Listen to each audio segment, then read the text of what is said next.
जब हम भारतीय लोकतंत्र की बात करते हैं तो अक्सर एक बात सुनते हैं कि ये 4 मजबूत स्तंभों पर खड़ा है। पर ये सिर्फ कहने की बात है या इसका कोई गहरा मतलब भी है? असल में ये एक बहुत ही पावरफुल तरीका है ये समझने का कि हमारे संविधान को बनाया कैसे गया है। तो चलिए आज इसी पर बात करते हैं। तो आज हम क्या क्या देखने वाले हैं? सबसे पहले हम बात करेंगे लोकतंत्र की नींव की। फिर एक एक करके इन स्तंभों को समझेंगे।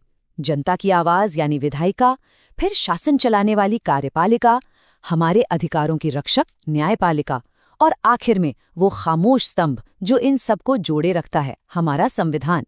और अंत में देखेंगे कि ये सब मिलकर संतुलन कैसे बनाते हैं। अच्छा, एक बात पहले ही साफ कर लेते हैं। ये जो 4 स्तंभ वाली बात है ना, ये संविधान की किताब में कहीं लिखी हुई नहीं मिलेगी। ये कोई ऑफिशियल टर्म नहीं है, बल्कि ये एक मेटाफोर है, एक फ्रेमवर्क है जिसे स्कॉलर्स इस्तेमाल करते हैं ये समझाने के लिए कि हमारा देश असल में चलता कैसे है, इसका पूरा डिज़ाइन क्या है। तो चलिए शुरू करते हैं हमारे पहले स्तंभ से। वो स्तंभ जो है जनता की इच्छा। देखते हैं कि हम लोगों की आवाज को कानून की शक्ल कैसे दी जाती है। तो विधायिका यानी लेजिस्लेचर, सीधे शब्दों में कहें तो ये वो हिस्सा है जो हम लोगों की तरफ से कानून बनाता है। संसद और राज्यों की विधानसभाएं इसी में आती हैं। पर इसका असली मतलब क्या है? इसका असली मतलब ये है कि ताकत का सोर्स हम लोग हैं, जनता। यही वो स्तंभ है जो पॉपुलर सॉवरेनिटी या जनता की संप्रभुता के आइडिया को हकीकत में बदलता है। और ये कोई इत्तेफाक नहीं था। हमारे संविधान बनाने वालों ने बहुत सोच समझकर इसे चुना था। वो चाहते थे कि देश पर कोई राजा या कोई छोटा सा एलीट ग्रुप राज न करे। जैसा कि डॉक्टर बी.आर. अम्बेडकर ने कहा था, राजनीतिक लोकतंत्र को लोकप्रिय संप्रभुता पर आधारित होना चाहिए। मतलब साफ था, कानून वही बनाएंगे जिन्हें जनता चुनेगी, वो नहीं जिनके पास विरासत में कोई ताकत हो। तो ये विधायिका हमें अपनी रोज की जिंदगी में कहाँ दिखती है? अरे हर जगह। सड़क पर जो ट्रैफिक रूल्स हम फॉलो करते हैं या जो जीएसटी हम भरते हैं, ये सब कानून कहाँ से आते हैं? यहीं से। डिजिटल प्राइवेसी को लेकर नए नियम हो या हर साल आने वाला बजट, ये सब विधायिका के ही काम हैं। जब हम संसद टीवी पर बहस देखते हैं तो हम असल में इसी प्रोसेस को लाइव देख रहे होते हैं। चलिए, कानून तो बन गया, लेकिन उसे लागू कौन करेगा? यहीं पर आता है हमारा दूसरा स्तंभ, शासन को गति देने वाली कार्यपालिका। इसे ऐसे समझिए, अगर विधायिका ये तय करती है कि क्या होना चाहिए, तो कार्यपालिका वो पूरी मशीनरी है जो उस काम को जमीन पर उतारती है। ये वो लोग हैं जो कानून को लागू करते हैं, प्रशासन चलाते हैं। इसमें कौन कौन आता है? प्रधानमंत्री और उनकी कैबिनेट से लेकर देश के कोने कोने में काम करने वाले सिविल सर्वेंट्स तक, सब। अब यहाँ एक बहुत जरूरी बात है, जवाबदेही की। हमारे संविधान बनाने वाले जानते थे कि ताकत खतरनाक हो सकती है। डॉक्टर अंबेडकर ने साफ कहा था कि अगर जवाबदेही के बिना ताकत किसी एक जगह इकट्ठा हो जाए तो वो तानाशाही बन जाती है।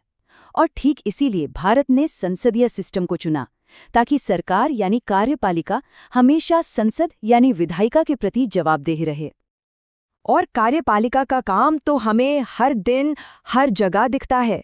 सड़क पर खड़ी पुलिस, पासपोर्ट या आधार कार्ड बनाने वाले ऑफिस, आपदा के समय मदद करने वाली टीमें या फिर सरकार की कोई भी कल्याणकारी योजना, ये सब असल में एग्जीक्यूटिव ही तो है जो काम कर रहा है।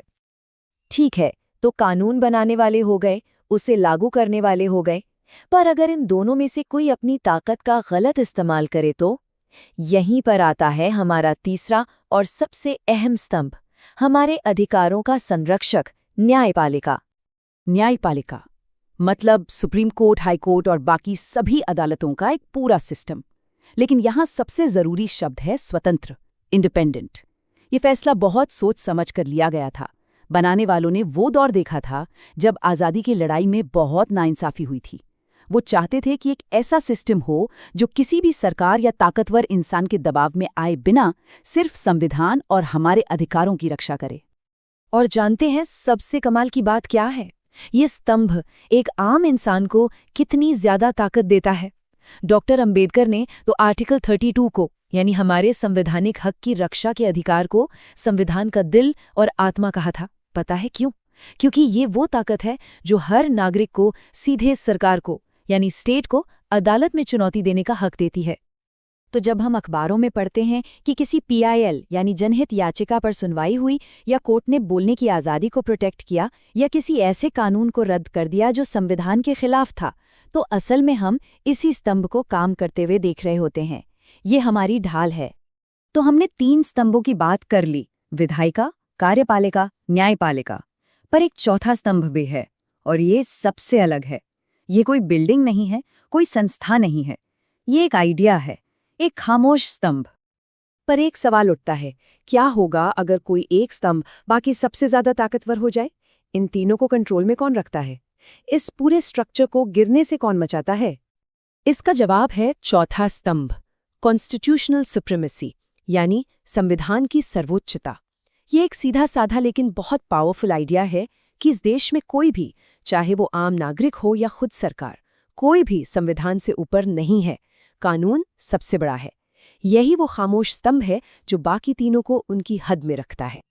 देखिए, हमारे संविधान बनाने वालों के पास एक और मॉडल था, ब्रिटेन का मॉडल, जहां संसद सबसे ऊपर होती है। वो जो चाहे कानून बना सकती है, जो चाहे बदल सकती है। लेकिन भारत ने उस रास्ते को नहीं चुना। हमने चुना संवैधानिक सर्वोच्चता का रास्ता।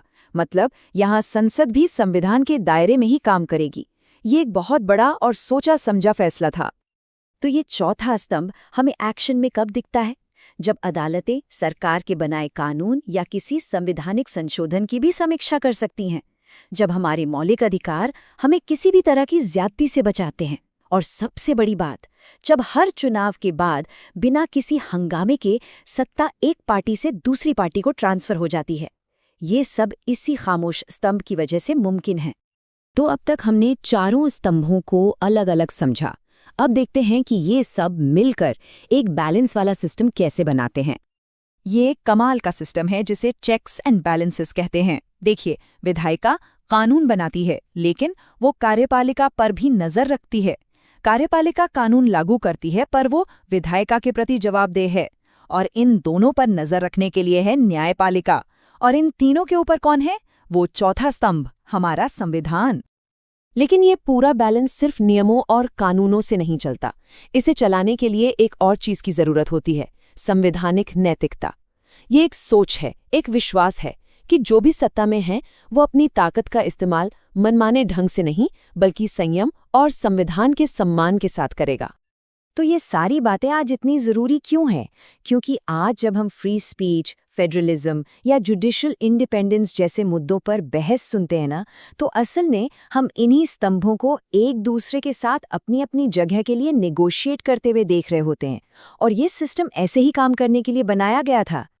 तो आखिर में एक सवाल बचता है, आज के इस दौर में जहां हर तरफ से राजनीतिक दबाव है, क्या ये स्तंभ आज भी उतने ही मजबूती से खड़े हैं? ये एक ऐसा सवाल है जिस पर हम सबको सोचना चाहिए।